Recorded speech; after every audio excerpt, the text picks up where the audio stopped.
Hello everyone, welcome to another one of our Odinism videos. Today, starting of course in our first live stream format, you all can let me know if this is something you would like to see continue or if the regular uploaded schedule would be what you prefer. Now, going on into our topic, we've been making a comparison between Odinism and Christianity. First and foremost, to speak to my kinsmen, those who believe and adhere to the ancient Norse religion of Odinism, also known as Asatru, and as well to my fellow Christians who, for better or worse, have taken it at face value in this day and age that their religion is simply true by its own definition. But of course, when we take the Bible seriously, we need to consider all its words, where it puts itself forward and says, test all things, including itself, hold fast to what is good. And that's what we're going to be doing here today. For both Christianity and Odinism, we're going to make these comparisons in order to effectively compare whether or not these are the sort of religions that A, line up with reality, but B, we want to emulate in the first place. So, for today's topic, we're going to be discussing, and as you would note for the title, the virtues of the sons, a comparison with Thor and Jesus. Sons carry with them the reputation of their father. This is a principle that's affirmed in the Eddas, in Hovedmål, as well as throughout the Bible itself. And while this is certainly true in a human sense, it is also true in a divine sense. Now, given the fact that we shouldn't expect the divine to function entirely like humans, we're also going to have to be careful what we mean by son. Thor certainly is the biological offspring of Odin, but in Christianity, Jesus is not the biological descendant of the Father. So, since that comparison can't be made in the context of Christianity, we're going to instead focus on what we can make a comparison of. Son and father are both relational terms. And the virtues of the sons reflect the character of the father. So in the time that we have, we're going to make a comparison between how, for instance, Thor reflects his father's character, Odin, and how Jesus reflected the father of, or the character of his father. And during this time that he spent on earth, through that comparison, we're going to hopefully come to conclusions as to how we should view the primary God, or the only God in Christianity in this case, of each religion. When we see these things reflected, we're going to examine them in three areas. First and foremost, were the fathers pleased with their sons? We're not going to make a claim that because Thor or Jesus did something, that automatically goes back on the father. We're going to look for specific examples and be able to cite why we would take this standard as something that applies to Christianity and Odinism at the same time. Second, we're going to ask the question, did the sons seek to honor their fathers, as to whether or not they even cared what their fathers thought of them or even did things in their name as a representation of him. And then finally, we're going to discuss how was this done? How did the sons seek to honor their fathers? And then hopefully with this comparison, come to a conclusion as to whether or not the virtues they reflected in their fathers are a model that we should follow here today. So, were the fathers pleased with their sons? Starting with Thor, we are given a lot of details about him being Odin's firstborn, and even one of their more weighty conversations recorded for us in Harbetsloth, which we're going to be reciting and referencing a lot here today. Gylfaginning 21 also tells us a lot about him on his own, but there are more words spoken by Odin in Harbetsloth that antagonize his son rather than demonstrate approval of him. Now, given that, quoting Gylfaginning 21 in the Prose Eddas, it says, "No one is so wise that he can tell all Thor's mighty works. Yet I can tell thee so much tidings of him that the hours would be spent before all that I know were told." This is citing Snorri Sturluson. Now, it's apparent that Odin does approve of his son's deeds when you consider the Eddas. This is a proper definition of the poetic religious text of Odinism, is the wisdom of Odin himself. As far as direct words of affirmation, we don't have any. We can only extrapolate from the fact that Odin passed on these stories about his son's deeds, well, given he would probably approve of them. And this is, of course, not just a claim I'm going to make, but it's also a claim I need to clarify, because there are three examples of things that Odin did not approve of his son doing. In the Harbetsloth poem, verse 26, we read that Odin considered Thor a coward. Thor hast might enough, but never a heart. For cowardly fear in a glove wast thou fain to crawl, and there forgot thou wast Thor, afraid there thou wast. Thy fear was such to fart or sneeze, lest Fjalar should hear. So he was afraid of this giant discovering him. He tried not to make any noise, bodily or otherwise. Likewise, Odin considered Thor a traitor. In Harbetsloth, verse 34, I might have trusted thee then, didst thou not betray thy troth. We'll talk about the context of what Odin did not trust Thor to do in a later comparison. But note that he didn't consider Thor's honor worth trusting, and this was Odin speaking. And then finally, Odin shamed Thor for butchering women in Harbetsloth 38. Shame didst thou win, that women thou slewest, Thor. Now, before you say that Thor didn't know he was talking to Odin in Harbetsloth, and also when Thor returned these insults for threats in the same poem, we need to understand what we're here to prove. Thor did not know that this was Odin, but are we talking yet about what Thor sought to do to his father, the way that Thor spoke to his father? No. We're talking about whether or not Odin was pleased with his son's deeds. These are three examples of him not being pleased, with the overarching assumption that the rest are all approved of, since we have no affirmation or denigration of them. And when you compare three negatives to the other 99.8% being positive, I think it's a fairly generous comparison. Now, moving on to Jesus, the Father's view of the Son isn't left to guesswork in the New Testament. When Jesus was baptized in the Jordan River by John the Baptist, the Father spoke his approval and affirmation of his Son the moment he began his 3-year-long earthly ministry.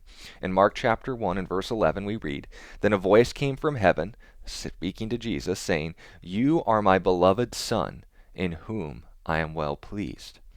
And it's also worth noting that there isn't a single word of condemnation for any of Jesus' actions in the Father's name from the Father himself. In fact, Jesus' enemies couldn't accuse him of any faults according to God's standard, which would be sin. John chapter 8 and verse 46, Jesus speaking asks his opponents, Which of you convicts me of sin? And if I tell the truth, why do you not believe me?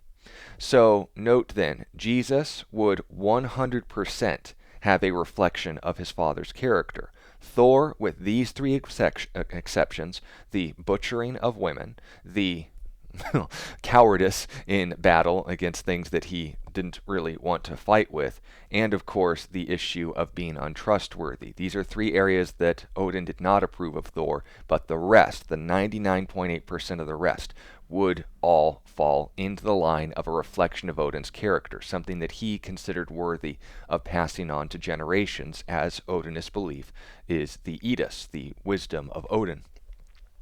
So then, moving on to our second point, were the fathers pleased with their sons? It is apparent for the most part for Odin and entirely apparent for Jesus. But did the sons seek to honor their fathers? Well, Thor, for the most part, his great deeds are either done in his own name or because circumstances demanded them. We don't have a direct citation of him saying this is done to represent Odin's character.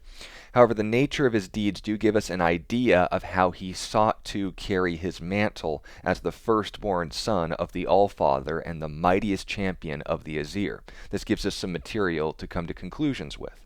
As a warrior, first and foremost, in Gylfaginning 21, we're told about his exploits in battle. He also has three things of great price. One is the hammer Mjolnir, which the Ream giants and the hill giants know when it is raised on high, and that is no wonder. It has bruised many a skull among their fathers or their kinsmen. He is also praised as a builder in Gylfaginning 21, as well as cited in the poem Grimnismal, which is in the Edis itself. He has in his realm a place called Thruvadgar, and in his hall called Bilskirnir. In that hall are 500 rooms and 40. This is the greatest house that men know of. And then finally, as a lover, according to Sloth and verse 48, and Lokasenna, verse 54, Thor's wife Sif cheated on him with Loki. Now, much like Odin's unfaithful wife Freya, who slept with every single Aesir and elf in Odin's hall, including her own brother Freyr, so Thor sought to honor and reflect his father in marrying an unfaithful wife. On the other hand, for Jesus, and what he sought to honor his Father in, when it came to his actions in this world, he directly stated that everything he did was to please his Father.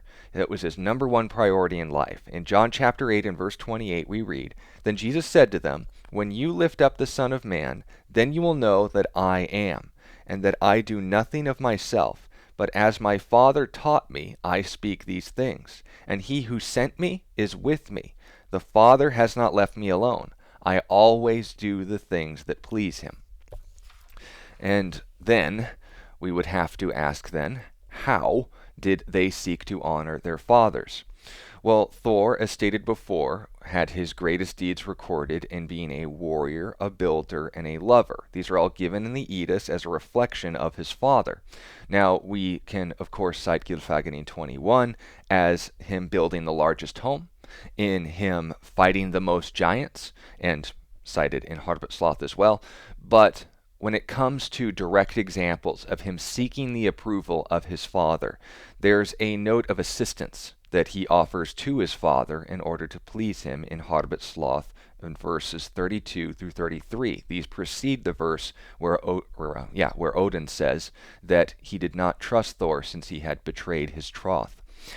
When Thor was being told of Odin's sexual adventures, Odin recalls in verse 32, "Thy help did I need then, Thor, to hold the white maid fast." Thor responds, "Gladly had I been there, my help to thee had been given." So Odin was raping a woman, and Thor, in an effort to please him, said, "I would have helped you hold her down were I there." Odin, of course, didn't trust him to do so, but this is something that Thor sought to seek the approval of his father in. He approved of this sort of activity being performed by his father. Then Jesus, on the other hand, glorified his father, which in simple terms means to show someone what they're like. And this was done in two very specific ways. Our first example will be cited in John chapter 1 and verse 14, where it says, "The Word became flesh and dwelt among us, and we beheld his glory, the glory of the only begotten of the Father, full of grace and truth." The first point notes these two things that God showed us when he came to this world in the person of Jesus Christ.